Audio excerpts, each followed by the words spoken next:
Hello. Hello, good morning. Hello, good morning. How are you? We are fine. A bit sleepy, Fine. but fine. So hello. We're gonna talk in English because we have like foreign guests. So I welcome the second panel in PROFilm days. This is like third PROFilm days in Croatia, in Zagreb.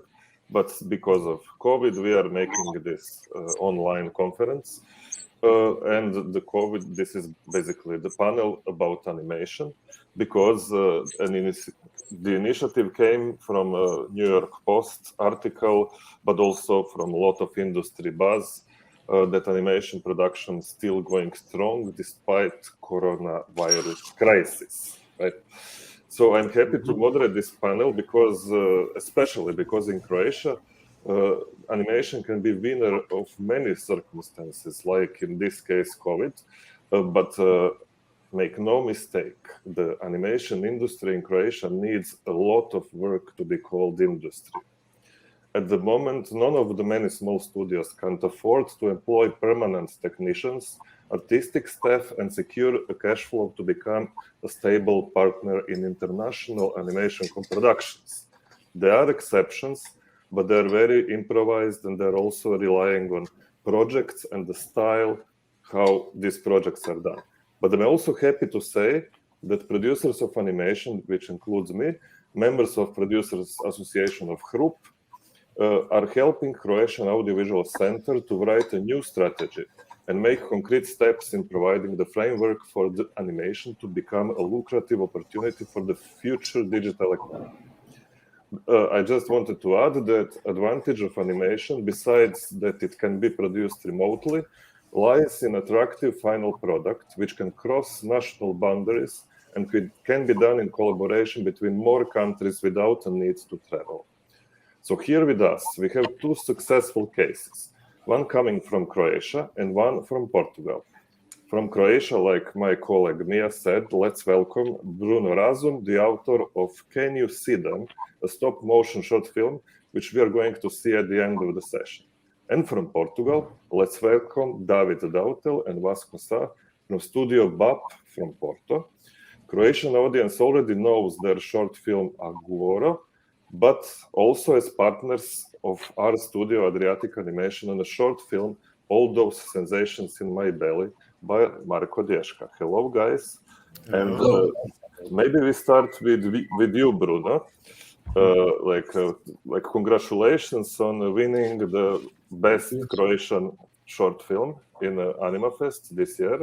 So tell us like a little bit about your process and maybe a little bit about that short film. But also, can you tell us what were the challenges during COVID, if any?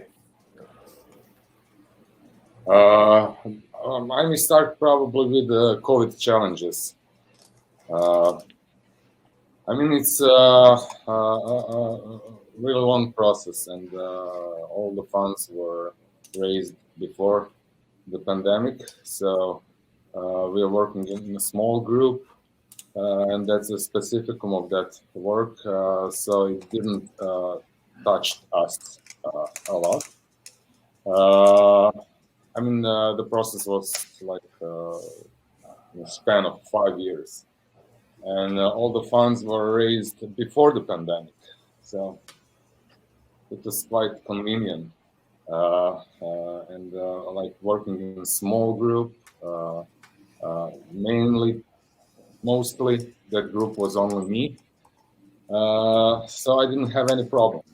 I'm concerned what will the future bring, because I think the economic situation is not gonna be well in a year or two. So that's my main concern. Okay, you asked me about the second question, something about my film. Yeah, tell us a little bit about the process, and maybe to stay on a subject like you said, you didn't really have, you didn't feel the COVID yourself, right? But was it something like, did you see this making animation little bit advantage towards our live action colleagues, like, considering that you're working alone and then post-production. Maybe can you elaborate a little bit? Do you see this basically like they say that animation production maybe is not hit so hard by COVID like other forms of film? Yeah. I mean, definitely, but because of the nature of especially here in Croatia, because we are working, as you mentioned before, in small groups, it's not larger production. So we are disconnected from the other part of the world. They are working on daily basis with everyday new challenges. They have one challenge they're working for 2 years. I mean, it's like nothing happened. And I don't know what to say. Okay, tell us, because you did alone, but you had post-production, you probably had some sound design and stuff like that. Was there any challenges there? Did you work remotely or did you come together in a studio? What was the way? How did you address this? Luckily, everything that was needed for the movie, like scenography, puppetry, costumography, and stuff, was done before the pandemic hit. And post-production was done by myself. Sound design was done by Hrvoje Štefotić, which whom I have a close relation for few years, many years. So we didn't need to see each other often. I have full trust in him. So we met like 2 times, and everything was done by online presentations and stuff like that. But it wasn't like to stop the spread of COVID. It was just easier thing to do. Okay. Yeah, but I think this is specificum of small production, that it's able to do that kind of project without restrictions gained with COVID policy. So tell us your short film, which we're gonna see at the end. Maybe just tell us, like, briefly, like what is it about, what is the origin, and maybe like how does it work now on festivals? Like, just give us a little bit. The origins was from my personal life that gave me push towards the story. The story is about a young boy that is suffering from schizophrenia, and most of the film we are seeing some surreal motives that it's like from his point of view. So it has a lot of metaphors that I'm trying to not to give my opinion on it, just to give the viewer freedom to discover it itself, because it can be a lot of things. And that's in short it. We can see like a little deer, how do we say, Jelenko. And I remember even originally it was the name of the film, which associated me on an old TV series, like when we watched as kids, you know. Yeah. It's about this little, like almost like, is it Croatian version, or I don't anymore know who is the writer, but almost like some local version of Bambi, you know. Like, but with a little bit different story, because it was relying more on human characters. But can you tell us this connection with going in the nature, and you know, like, was there something for you which you feel you connect with? Like, why is that in animal? What is animal bringing? You know. I mean, Deer is often in different civilizations seen as holy spirits,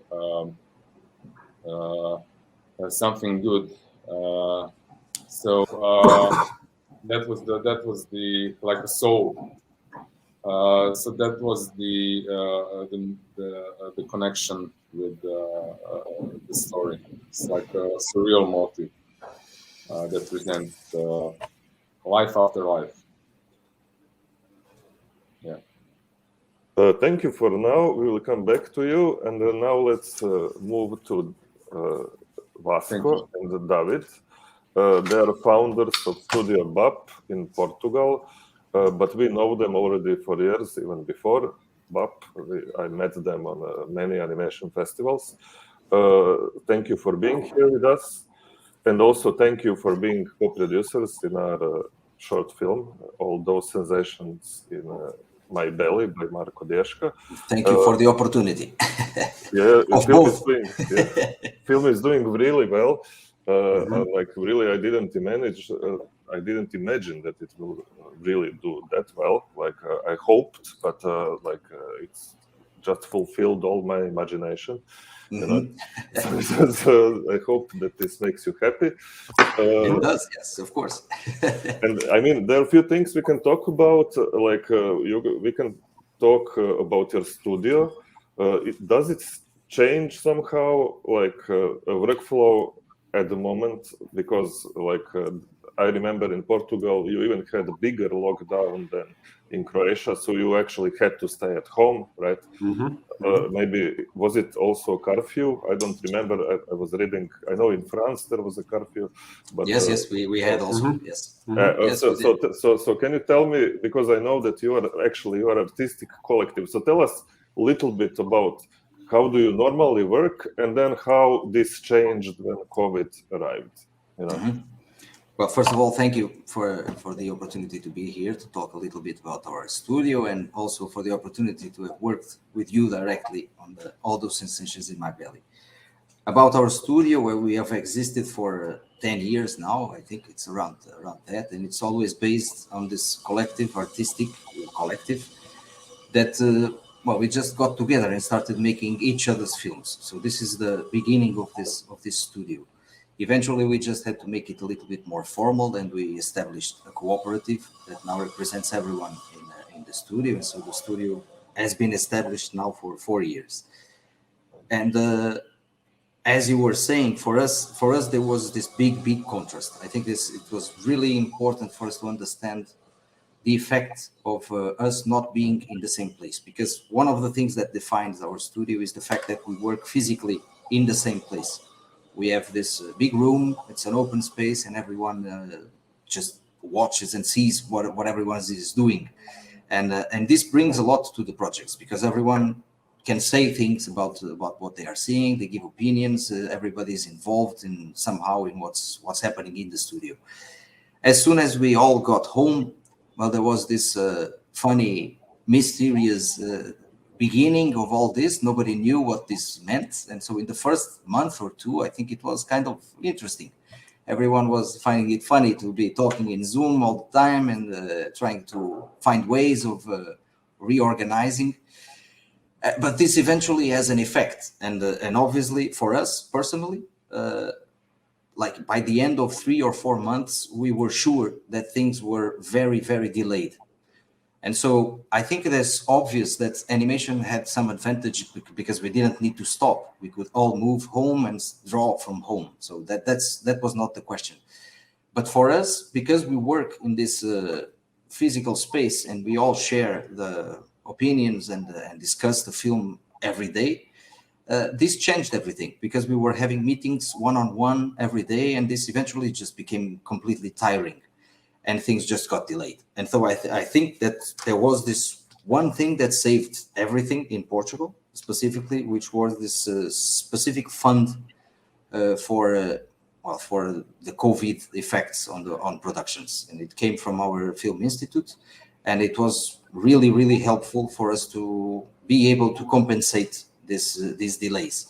And so by the end of like the first year, I think we were already reorganized and established to be able to finish the productions that we were doing. I think it's important to say that during this period, we were finishing 2 films and producing 3 more. So it's a lot of teams and a lot of people, and this was just completely insane to be talking with everyone online at the same time.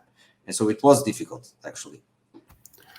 Maybe at the same time, and just to say a little more about, we were doing a film here in studio. We were in the middle of the animation, and then we went home, and we started to work with our Lithuanian, because it's a co-production with Lithuanian. In our film, Gahano is a new one, and we didn't met our team, so it was something very strange to do a film completely. It was the in-betweening and the painting all made there, even the music.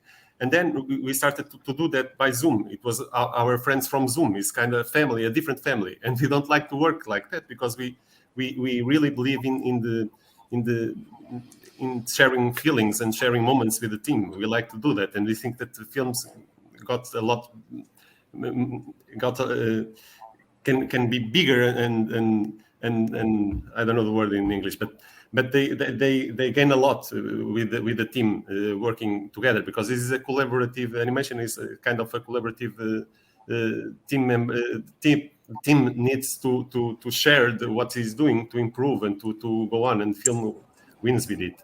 So it was very strange not to meet our team, and we just finally did it a few months ago, and we went there.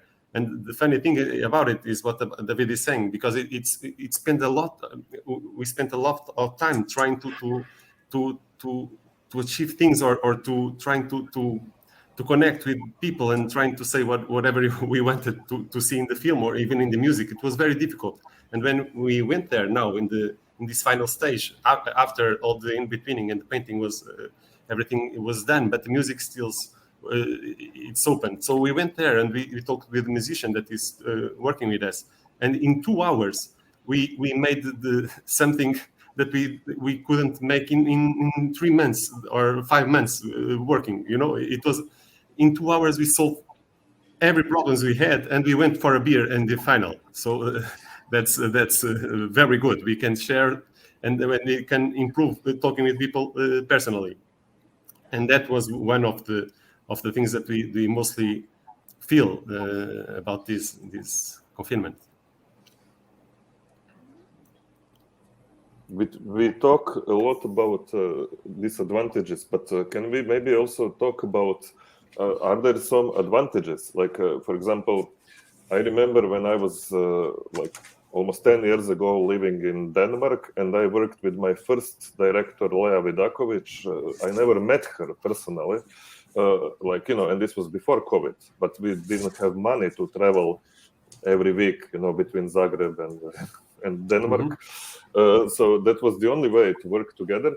And we managed to make a film and managed to meet each other when film was really deep in production, And for me, this was like, and especially for my parents, they were freaking out, like, what? You never met and you're working together, So did you encounter like opposite example, like that there is actually advantage with this technology, and there are things, some steps which can be done, and can you imagine even future, because like let's be open,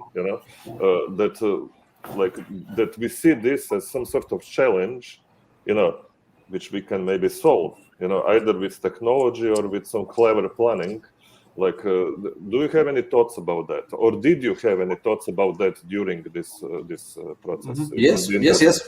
I totally understand where you're trying to get it, and I totally agree. I think there are two views of this. It's, on one hand, during the confinement, we were sure that we missed the fact that we were working in the same place. At the same time, we were able to work, and so I think this opens this possibility. And I don't think that for us, in the way we work, it will be possible for us to completely ignore the fact that we need to be physically present.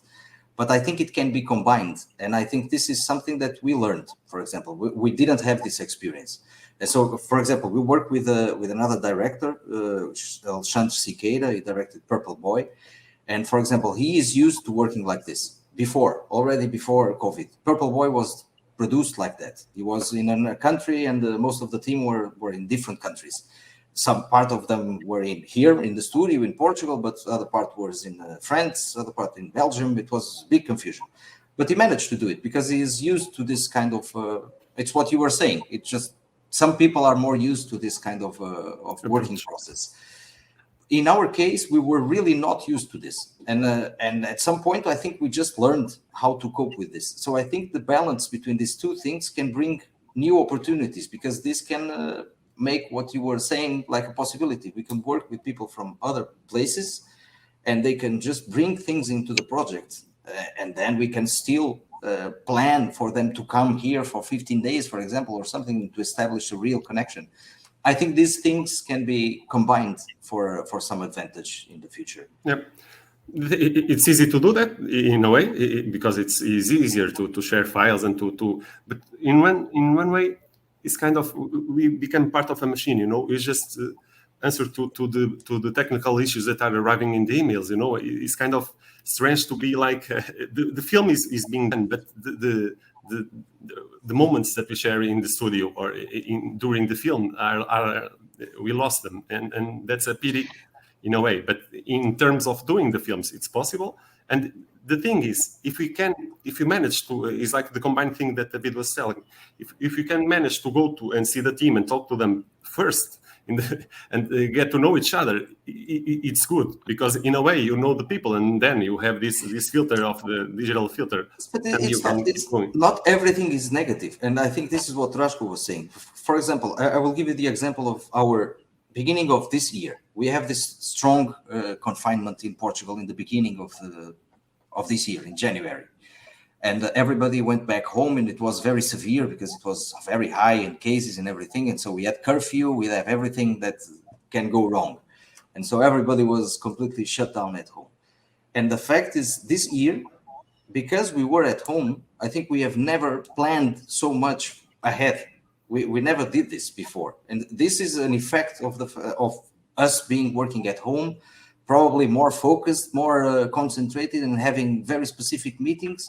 And we planned the next 4 or 5 years for our studio. You know, it's like we have so many productions now at hand that we are a bit scared of what's coming, because it was this very intense beginning of the year. And I think this is also an effect of the confinement. So something good came out of there. In a personal effect of the pandemic, and me and David relation in doing the films and directing and producing the things, is that we decided that middle, because we didn't have extra hours because the hours are the same, but the management of the hours it was chaotic. So we were always, I felt like that, always working, and then we decided to do a project for a feature film. Oh, let's do this. Let's try to do that, and we managed to do it. So we have. It's almost a son of this confinement was doing that all by distance, because we entertain ourselves doing things that we like. Not entertain, but we passed our time doing things that maybe with the routine of going to the studio, and we didn't have that time to do that in this case. But we were also teachers and cookers, and as everyone in home, you know, because we had to live with our children.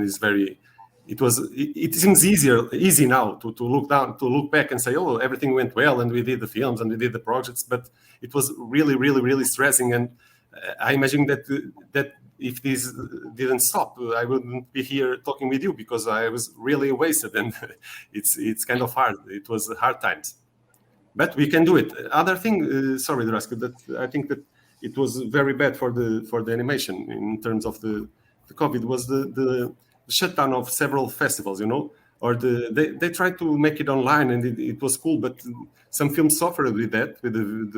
They didn't get all the screenings that they should have in big screen, okay, and also the students, the audience, and everyone involved, the producers, making co-productions that suffered a lot, I think, in these 2 years of the confinement, and now it will get better, I think. But I think that was something that happened there that is because festivals are really, really important to put everything together and to see films, of course, and put people talking about them, and professionals and also students and the audience in general.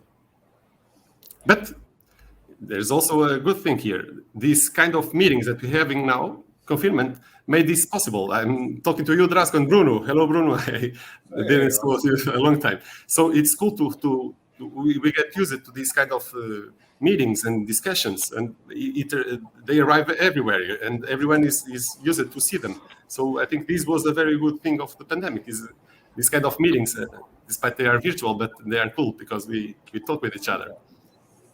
Yeah, I mean, I wouldn't go that crazy like with this New York Post and say like animation is going strong despite coronavirus crisis, because there are things which maybe this article or this kind of articles are not able to see. And this is something interesting which you mentioned, like for example, if you have children, they don't go to school, you know, all of a sudden situation is much more complicated for everybody.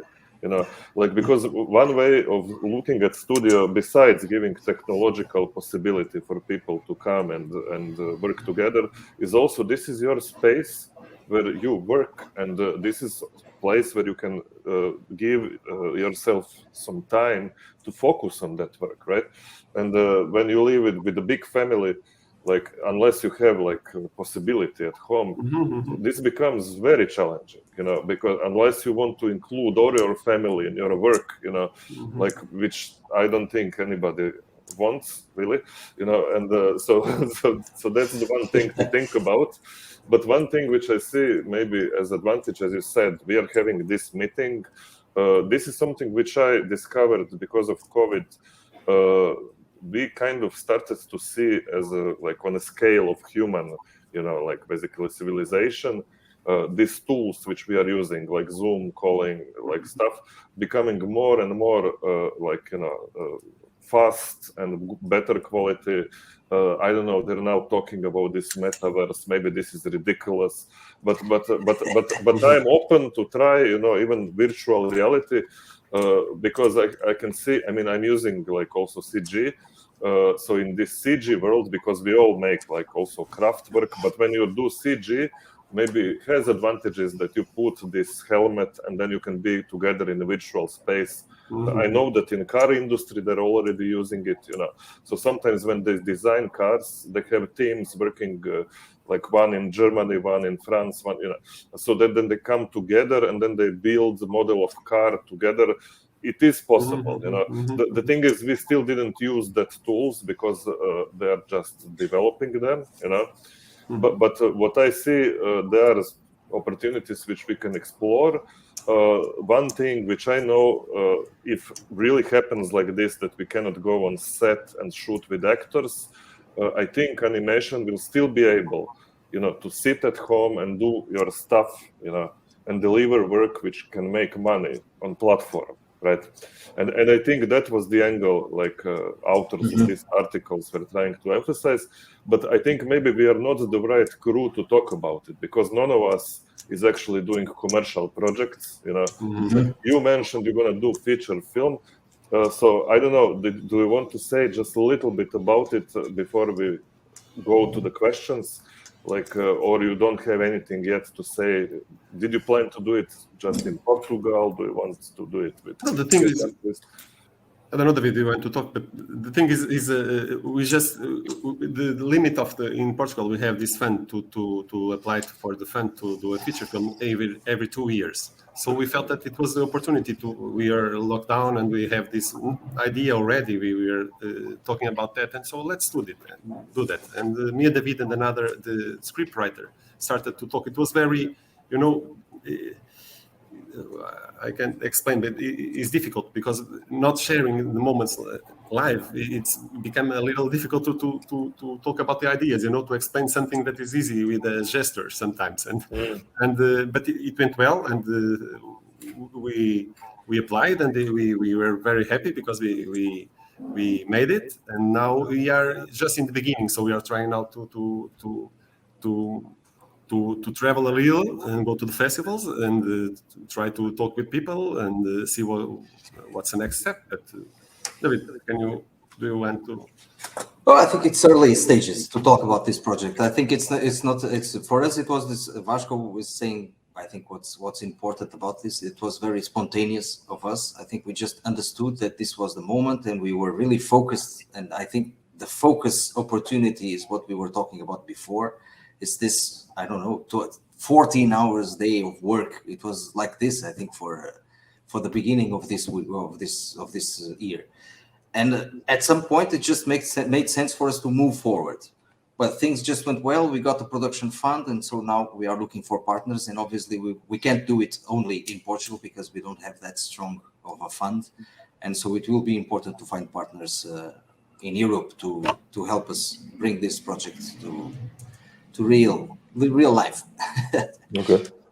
So did you receive just development money, or is it already some production money? Production money. Already. Production money, okay. But that puts you in a really tricky situation because you had to commit to some ending date, delivery date, right?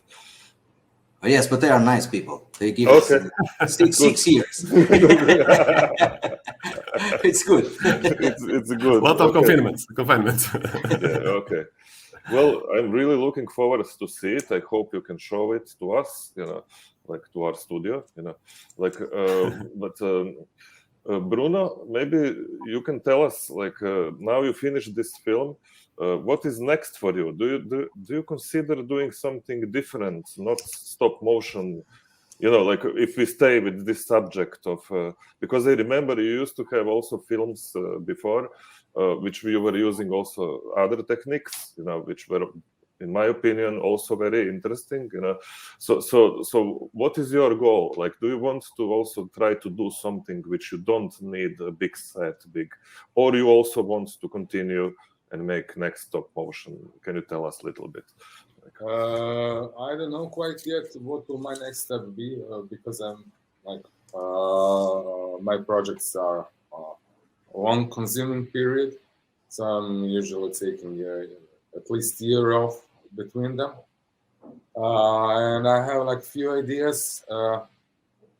Some of them are directing into stop motion, but I think that I will try to do some mixed media, some experimental approach to the next project. So we will see. It also depends on the situation and how it will be played out. I wanted to give just one conclusion based on discussion that we had with David and Vasco. I think that like the animators, the people at whole are like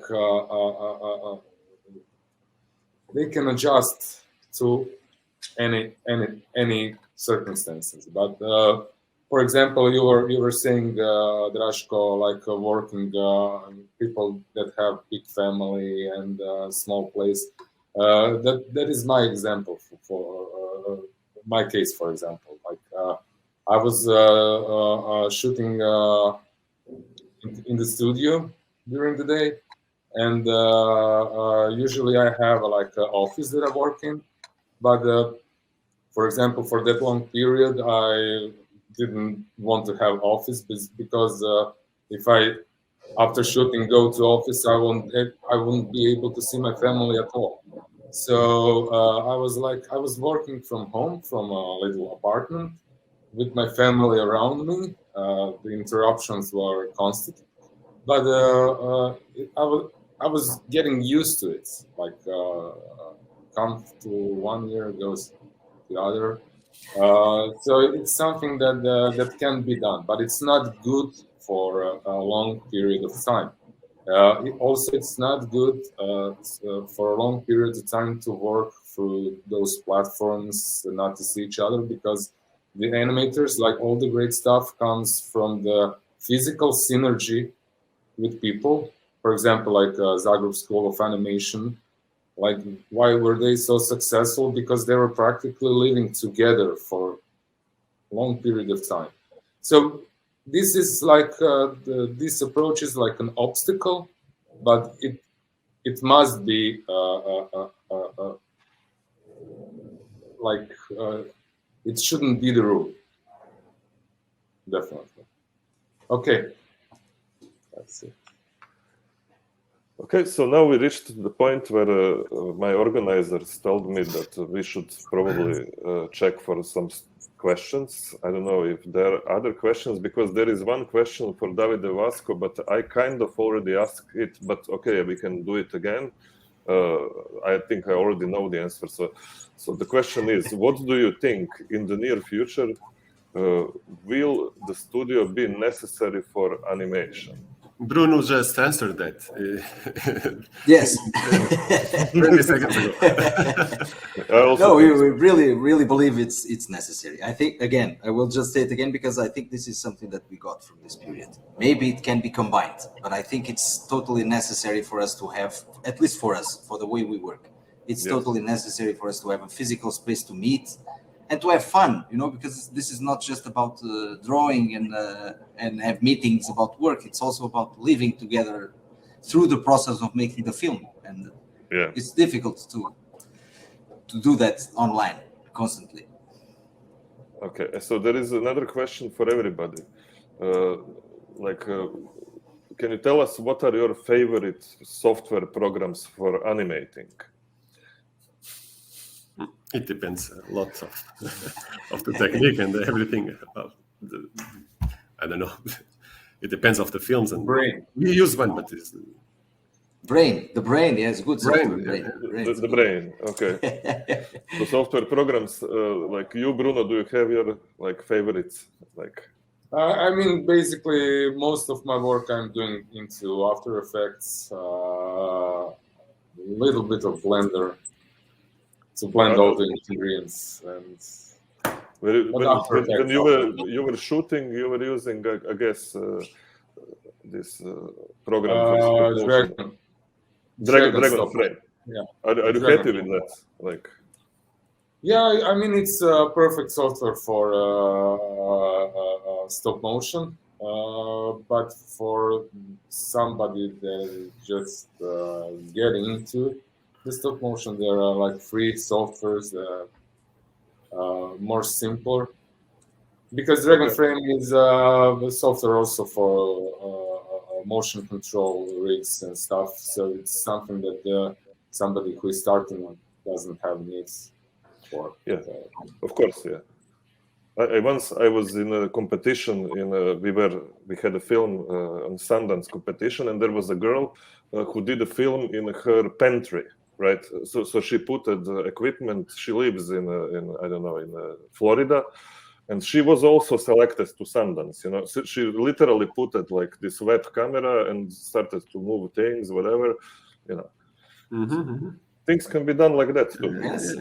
Yeah. The software also be selected to Sundance. You don't need expensive software. You also don't need expensive equipment. You need good ideas. You just need a lot of heart and, you said, guys, brain. Yeah. Okay, there is another question for everybody. How do you find the money to finance movies? It's from the audience. Well, in our case, it's mostly we are financed by the Film Institute from the state. It's a state fund, and I think this is most general across Europe, I would say. Yes. This is for us. It's really important, and I think what some people call it like a dependence, that we have a dependence on the state fund, but I like to call it the other way around. I think we are independent in what we do because these funds exist, and I think they are really important for us to be able to do the films the way we do them. But yes, this is how we fund our films. So you, Bruno, you probably the same. You can answer better than me on that topic, I think. Yeah, because I work as producer. So in Croatia, we do the same. We have Croatian Audiovisual Center, which is exactly like Portugal Film Center. And then we also sometimes get money from local, which is in our case, city of Zagreb. We apply to funds, and it is kind of culture of financing, the culture, subsidies, which maybe doesn't need to be the case. Look, but in our case, this is good because basically when you finance culture, you're helping to preserve culture. You're preserving language, you're preserving some, like basically, something which is cultural heritage. And I think the state should have a role, like with museums and the national theaters, and that's the same case with independent short films production and feature films as well, of course.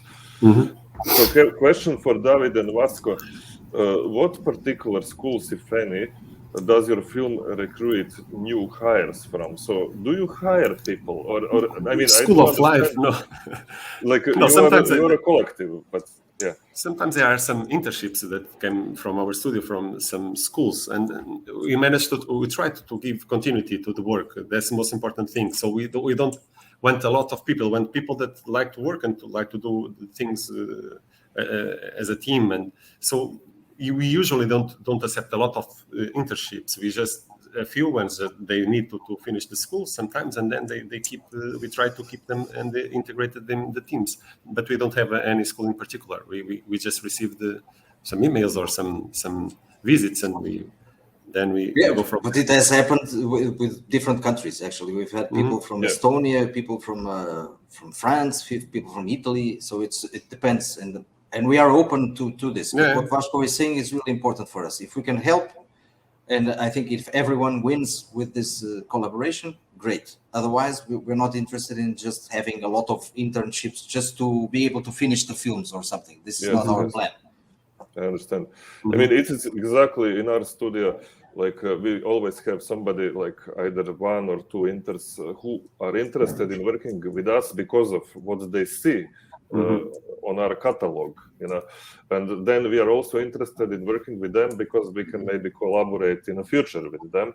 And since, as I mentioned at the beginning, there is no like job, because you cannot really like hire people for a permanent staff. There is no cash flow for that in Croatia, and I believe in your studio either. We always have to work as a collective. We have to kind of support each other. It has to be like really strong system of solidarity. Exactly. So there is a question for Draško and Bruno, like how to become animator in Croatia.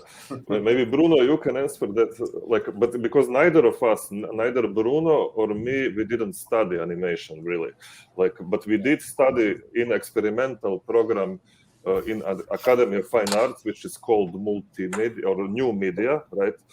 Designed by late Ladislav Galeta.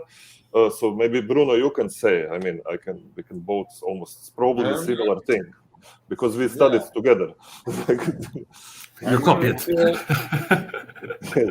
It's easier than ever. I mean, there is an academy. There is an animation school. That it's now connected with new media. It's become one, and I mean, as Draško mentioned, we are not animators, and we became one. So it's like just needs to want it. There is technology is really approachable now. You can do it with a cellular phone. With any computer, there are free softwares. There are a bunch of tutorials on the YouTube and other platforms. So it's like it's not that difficult as it was before. I think it's much easier. So just going. I can add, it's also a good idea if you find studio which you like. For example, you find either Bonobo Studio or us or somebody else. You can just write email and offer that you will be maybe intern, and it could be also little bit paid job, but I think the best way of learning is by doing it, and probably the good idea is to working with somebody who is already experienced director or established animator, because then you can learn from master basically, right? It's almost like in these old school workshops.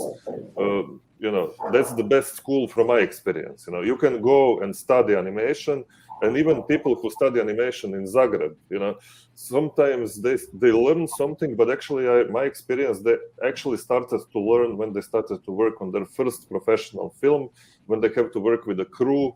You know, there are a lot of skills you have to gain in that period. So my advice to people who want to become animator in Croatia is to be open to learn, and this is like basically lifelong learning process, right? Absolutely. Because it never stops. My friend Prit Parn, he started to make film like a year ago with motion capture. I mean, he's a guy who is like 72, right? And he's making film with motion capture. He now discovered technology of, and this is traditional guy, you know. Yeah. So that's it. So we have to move up. We can watch film from Bruno now, and thank you very much for being our guests, and looking forward maybe to see you next year. Yeah. Soon, you know, like Physically, in person. in person, Possibly. possibly. Thank you. it Bye-bye. was a pleasure. Thank you for the invitation.